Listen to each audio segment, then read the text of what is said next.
Hello mga mami! Today po ay magluluto po ulit tayo. Ito na lang po ang ating menu for today. Hulaan niyo po mga mami.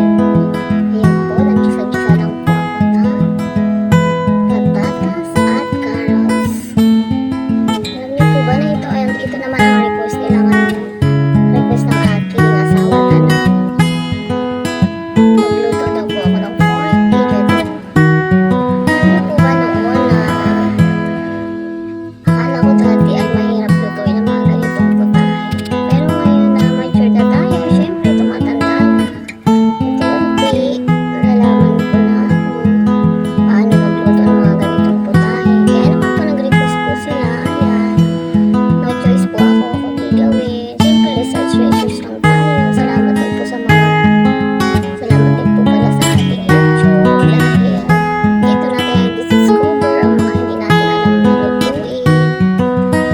Diba? Kaya for the video na rin po ang lola ninyo para ma-share ko na rin po sa inyo ang aking recipe.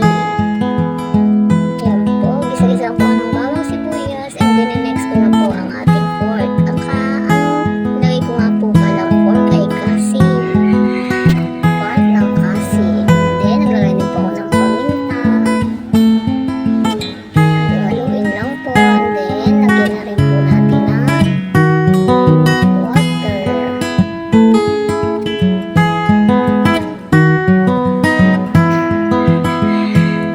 Para po lumambot ang ating meat, kuluan lang po hanggang sa maging tender ang ating meat. Then, ilagay ko na rin po ang atay. Dahil nga po, bawal itong ma-overcook ang atay. Kasi pag na-overcook po ay tumitigas po siya. Kaya panghuli ko po siyang inilalagay. Then, lagyan po rin ng toyo, dagdag gulay, pampalasa sa ating putahe. Siyempre, sunod din natin ang 4 cubes.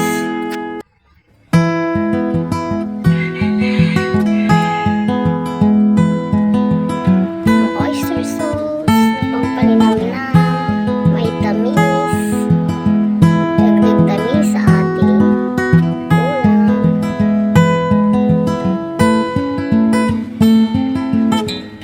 Nilagay ko na rin po ang green peas.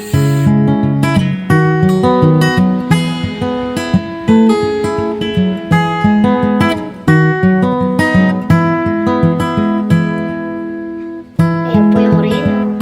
Parang ayaw pong umalis sa kanyang lata. Kaya kinutsara ko na lang po. Then, nilagyan ko nga rin po pala siya ng siling haba. Hindi ko na po siya hiniwa-hiwa kasi po minsan maanghang din po ang ganyang sili. May bata po kasing kakain. Nasa inyo na po yun kung gusto nyo paanghangin ang inyong niluluto. Ilagay ko na rin po ang carrots at patatas. Yan, kunting kulo-kulo pa at ready to serve na mga mami. Yummy na naman po ang ating kainan. Thank you for watching guys. Kain po tayo.